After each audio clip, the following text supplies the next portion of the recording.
It's a little song I wrote about how important it is to have conversations with your babies.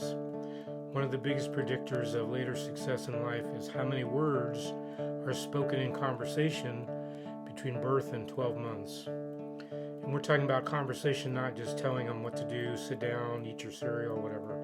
It's actually talking to them and listening to them, even before they have words. This is called Talk to the Babies. Little girl sat down at Daddy's knee, said, Daddy, tell a story to me. Daddy, tell a story to me. About when you were a little boy. What were your books? What were your toys? What games did you play with the other boys? Little boy sat down at Mommy's knee, said, Mommy, sing a song to me. Mommy, sing a song to me. The one that Grandma used to sing when you were just a little thing, about your sandbox and your swing. Talk to the babies, sing to your babies, tell them a story, put on a play with sock puppets and clay today. Grandpa sat down by baby's knee, said, Baby, I would speak with thee. Baby, I would speak with thee about the state of the economy and why the Congress is silly and all the problems with my knee. And the baby said, Goo goo gaga, goo goo gaga, goo goo gaga, gee gee. And Grandpa said, good point, baby. Talk to your babies, sing to your babies, tell them a story and put on a play with sock puppets and clay today. Baby sat down by Grandma's knee, said, Grandma, play a game with me. Grandma, come and play with me. Tickle and hug on the rug, hide and seek, don't you dare peek. Play with your babies, sing to your babies, tell them a story and put on a play with sock puppets and clay today. Goo goo gaga, goo goo gaga, goo goo gaga, gee gee. Good point, baby.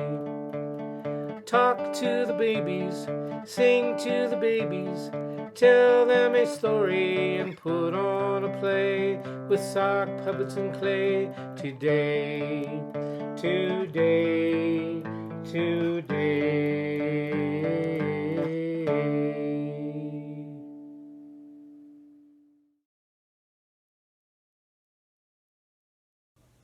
Good morning, and welcome to the virtual Sunday service of the Unitarian Universalist Fellowship of Elkhart. We are a welcoming community, encouraging religious freedom, nurturing individual, spiritual, and ethical growth, celebrating diversity, promoting a just and sustainable world. My name is Ryan Gill, and I'm a member of the board of this congregation. Welcome to you all, and thank you for tuning in today. Good morning, and welcome to the worship service for the Unitarian Universalist Fellowship of Elkhart. My name is Amy DeBeck. My pronouns are she, her, and hers, and it is my privilege to serve this congregation and an honor to have you with us today. I want to talk for just a minute about the phase that we're in of this COVID-19 pandemic, because it is showing around the country in all corners, in all sectors of life, that looking at the 1-year anniversary coming up soon, mental health is really playing a big part in the story. If you or somebody you love is struggling with mental health issues during this time, please know that many folks, including me, have learned that this is part of living through the pandemic.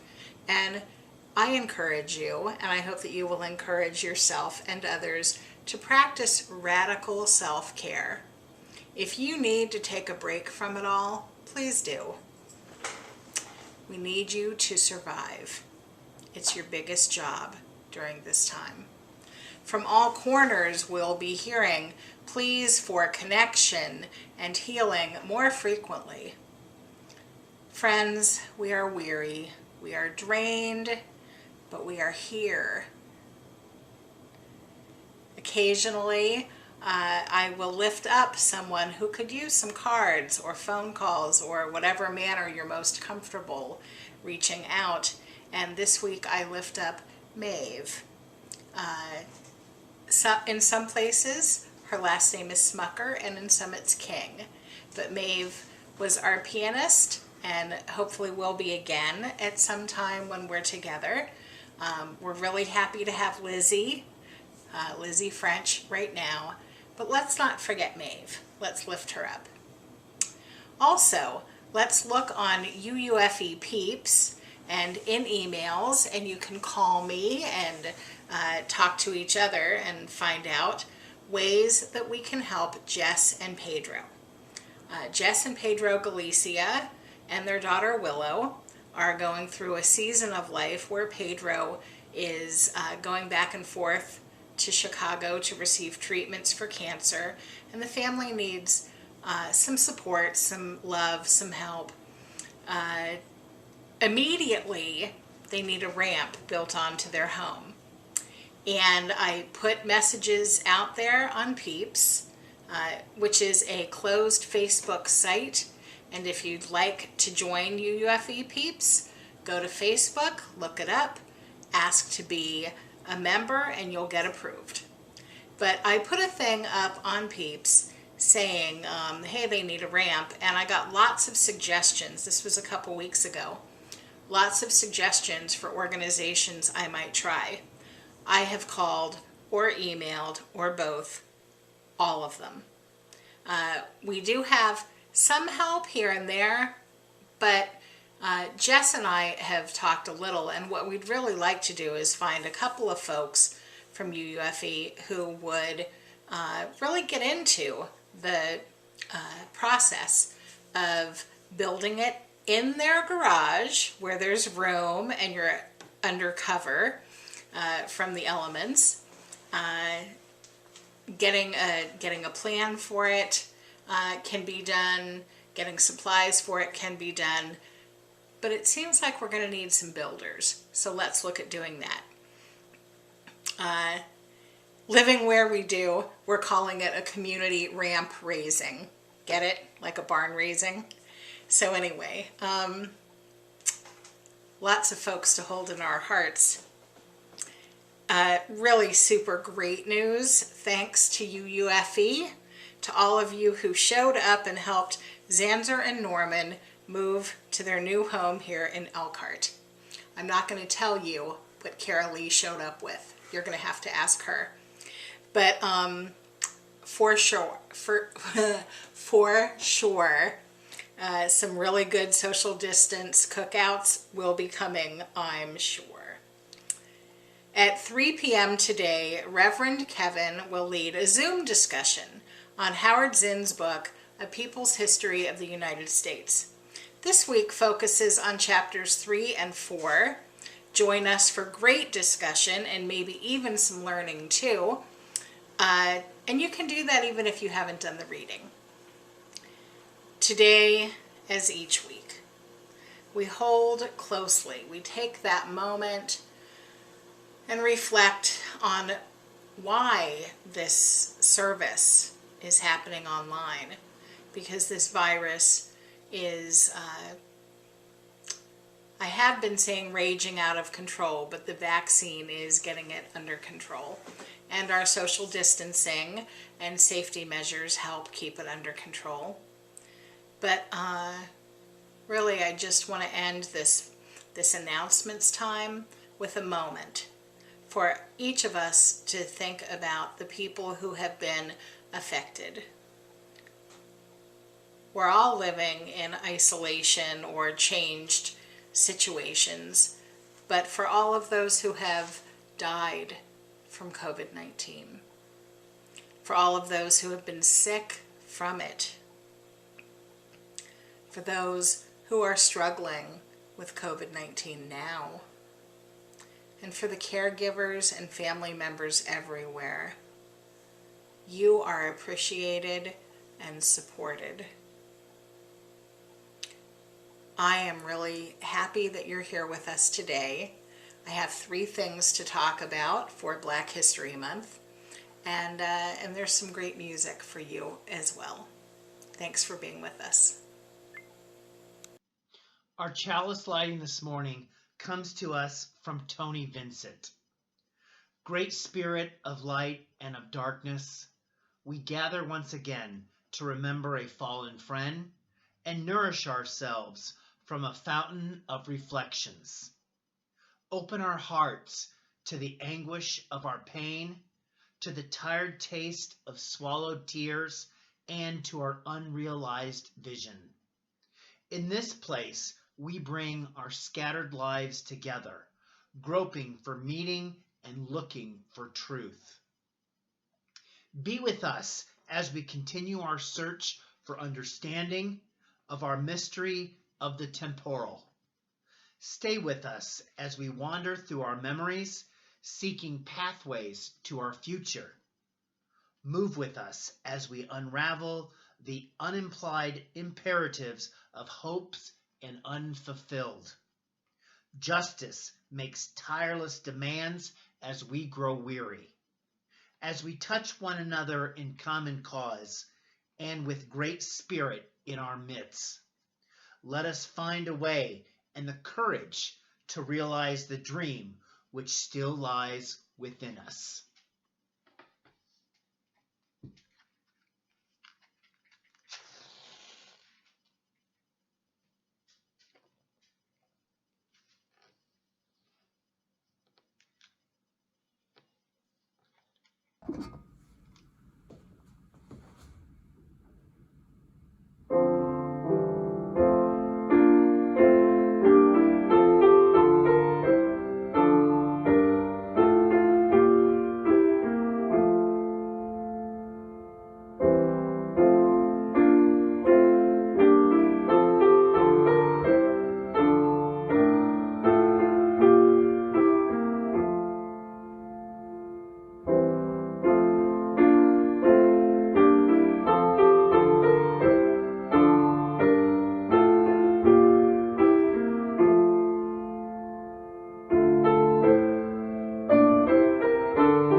Love is the spirit of this church, and service is its law. To dwell together in peace, to seek the truth in love, and to help one another. This is our covenant.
February is Black History Month, and as a UU minister, I have some thoughts about this. What I really feel like doing is teaching and sharing some of this religion's history pertaining to inclusion of Black people and of their histories. I've chosen 3 things to explore this morning, and sincerely, it's really just a taste. I hope that you might be interested enough to go onto Google or pull out old UU World magazines, do whatever you do when you want to dive deeper into a subject. The 3 issues that I'll be lifting up today are blue, Black Lives of Unitarian Universalism, and we'll be looking at the Black empowerment controversy, and we'll chat a bit about our part in Black Lives Matter. Do you know about blue, Black Lives of UU? Here's their vision statement.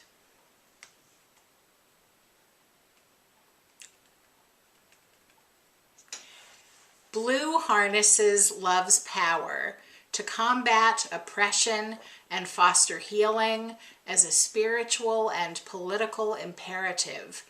We know the power of love to be life-changing, inclusive, relational, uncomfortable, unconditional, and without end. Blue gives people of color spaces to move through and deepen their faith without white influence. Sometimes it is great just to let my hair down and chat with other female ministers. Think about some of the groups you're in. I bet that sometimes ministers over 60 would like to hang out without youngins around. In a white-dominated religion like ours, Black leaders are integral to our survival and to us thriving, and they need a place to develop, both as Black leaders and as UUs. There's a phrase that maybe you've heard and didn't know, or you've seen it, which is BIPOC, B-I-P-O-C. It means Black Indigenous People of Color. Not every person of color is Black, and so BIPOC is a more umbrella term. BIPOC folks often have no space in their lives where they get to exist without white people around. Now, this can pertain to a physical building, but also even in the pandemic, Zoom meetings and organizations are included. Almost every BIPOC person I know has multiple stories of being the only person of color in their class or job or church, etc. If you are white and participating in this worship service, I invite you to think about a time where you've been the only white person in a group of over 10 people. Has that ever happened? Blue not only encourages Black spaces, both in real life and virtual, but also teaches white allies how to help raise up Black leaders. If you do a little bit of research, you will see that Elkhart UU is listed as a place that Black leaders can call on for help. I put us there. Some of the things that we might offer, which hasn't happened yet, but I'm always hopeful, while staying out of whatever is happening. That's the important part, to offer the space and then remove your white presence. Some of the things that we might offer are meeting or healing space, food and beverages for the meetings, childcare during the meeting or action, and copy services or office space. Since the creation of Blue in 2015, our religion has become richer because we are trying like hell to learn how to not center everything on the white experience.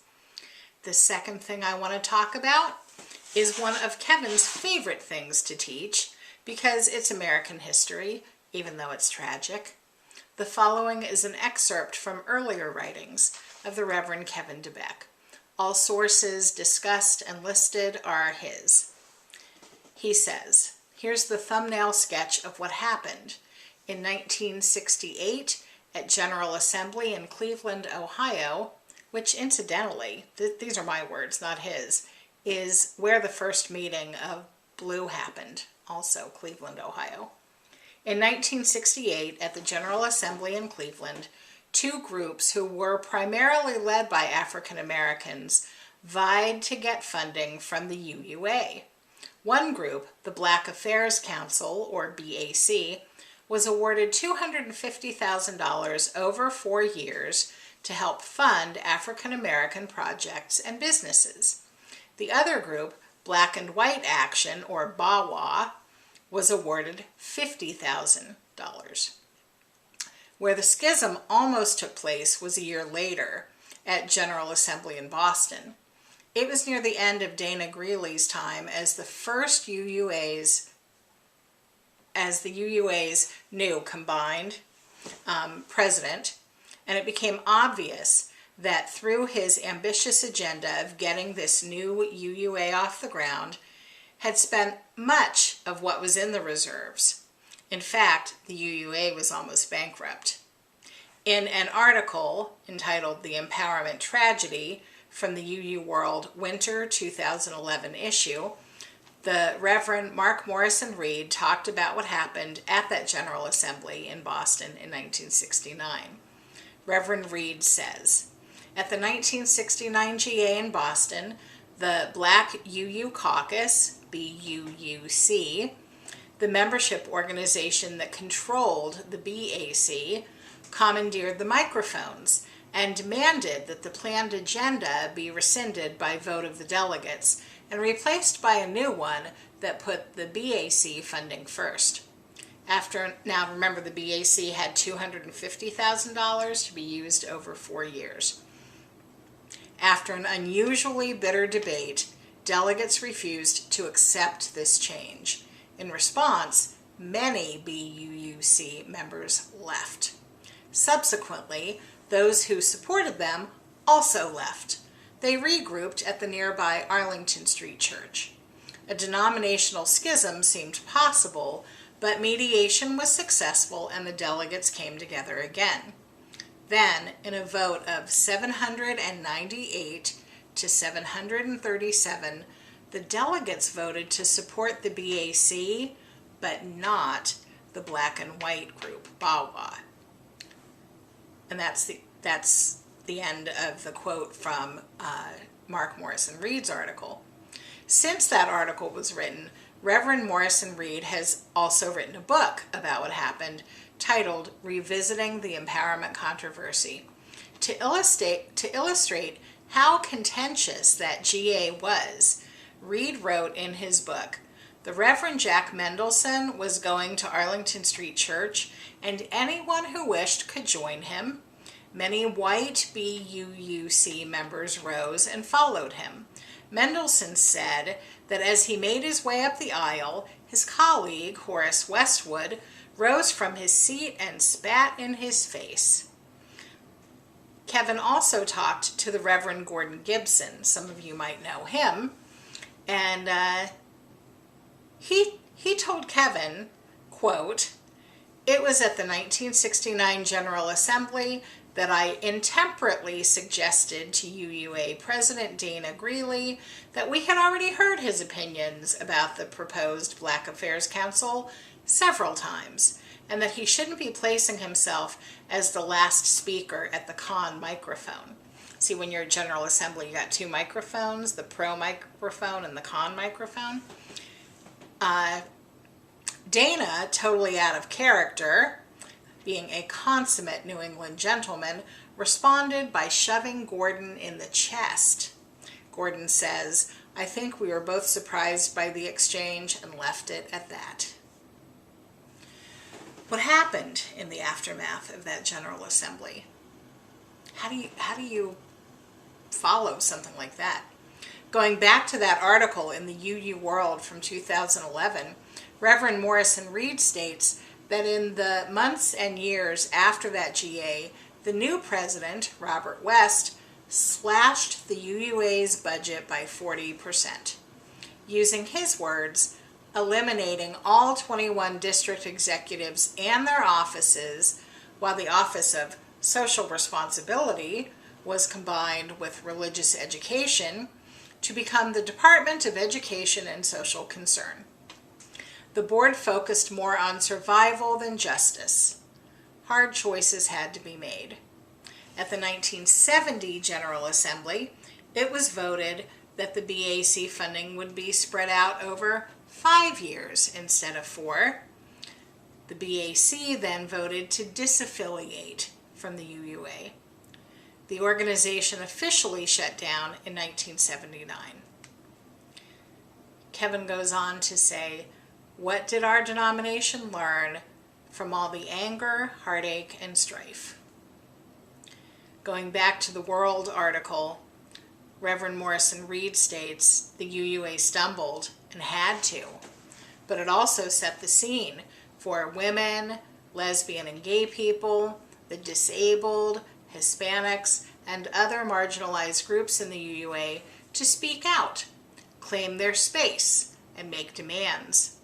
These identity groups also experienced resistance, but the outcry was neither as prolonged nor as intense. Who today would challenge an oppressed group's right to gather together to explore its identity, formulate a strategy, and take a stance?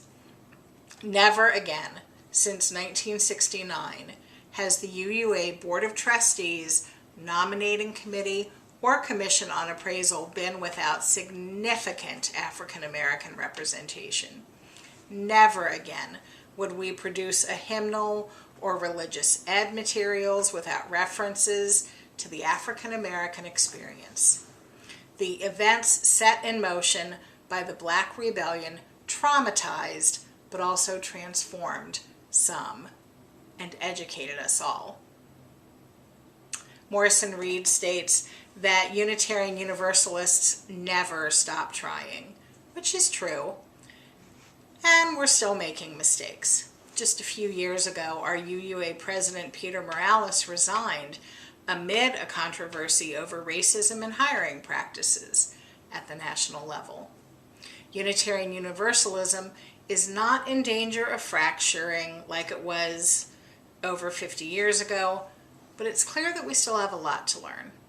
For those UUs that were in Boston 50 years ago, the effects still linger.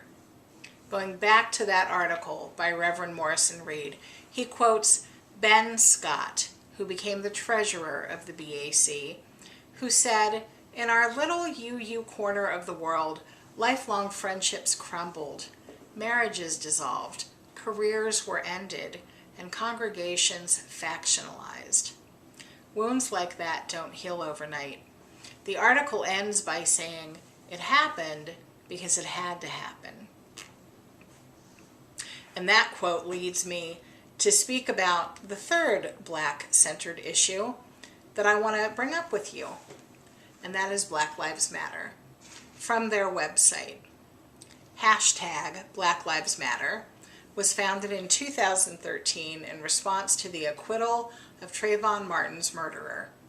Black Lives Matter Global Network Foundation Incorporated is a global organization in the US, UK, and Canada, whose mission is to eradicate white supremacy and build local power to intervene in violence inflicted on Black communities by the state and vigilantes. By combating and countering acts of violence, creating space for Black imagination and innovation, and centering Black joy, we are winning immediate improvements in our lives. I mean, how could you not love that? We took down our banner so that it could be proudly held by UUFE folks last summer, as Elkhart had its first BLM, Black Lives Matter. Elkhart had its first BLM gathering. Before meetings take place on our campus again, the banner will go back up, because Black Lives Matter. Now, I've been with you all for a dozen years. There are just certain things that get said over and over, and if you're kind of new and you haven't heard, let me tell you two of them. Feminism is the radical notion that women are people, and all lives will matter when Black lives matter too. These are not original statements of mine, but oh my word, do I repeat them often.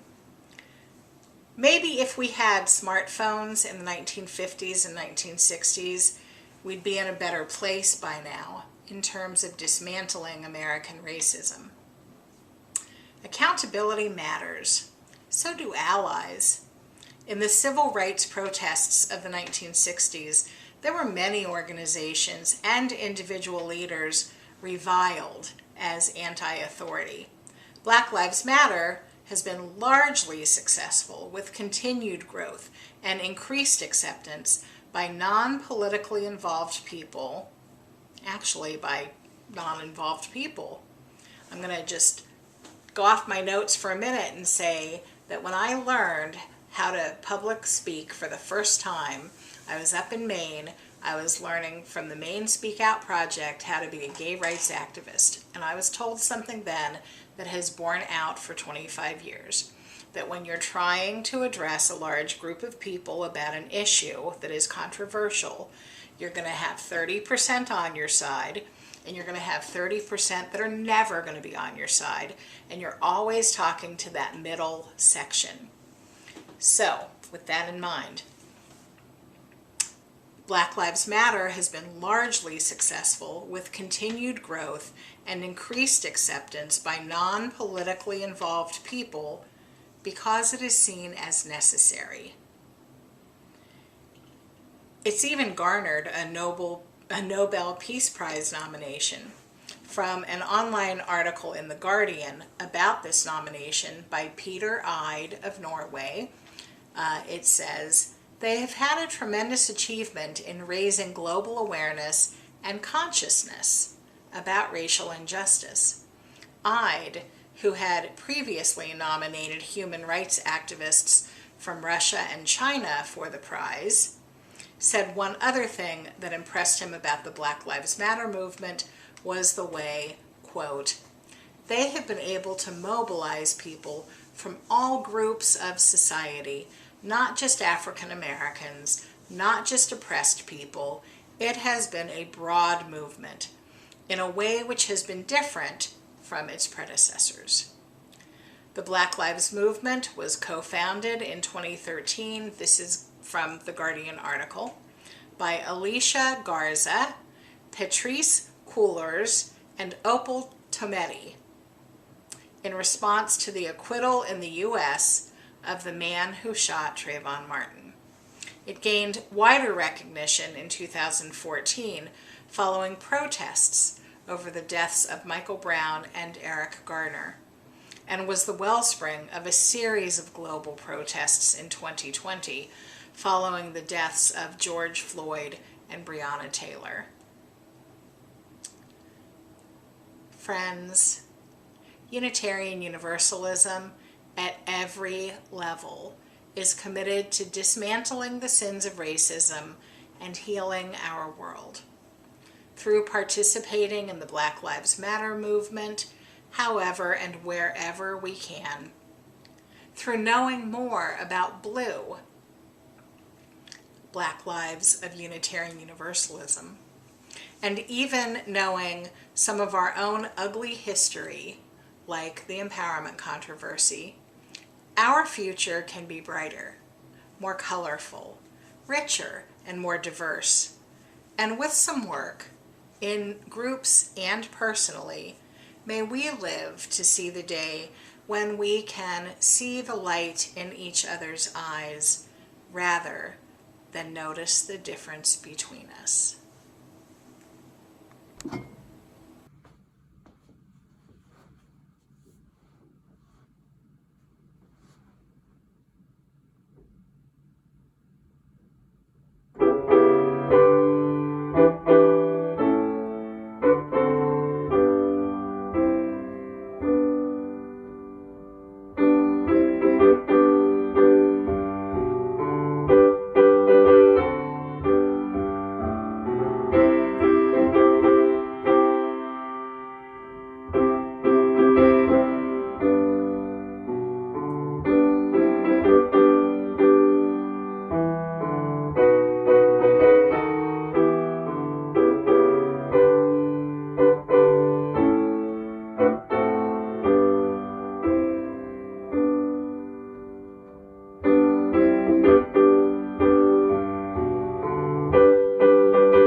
Again, thank you for being here with us, and I hope that you'll enjoy many more of our services.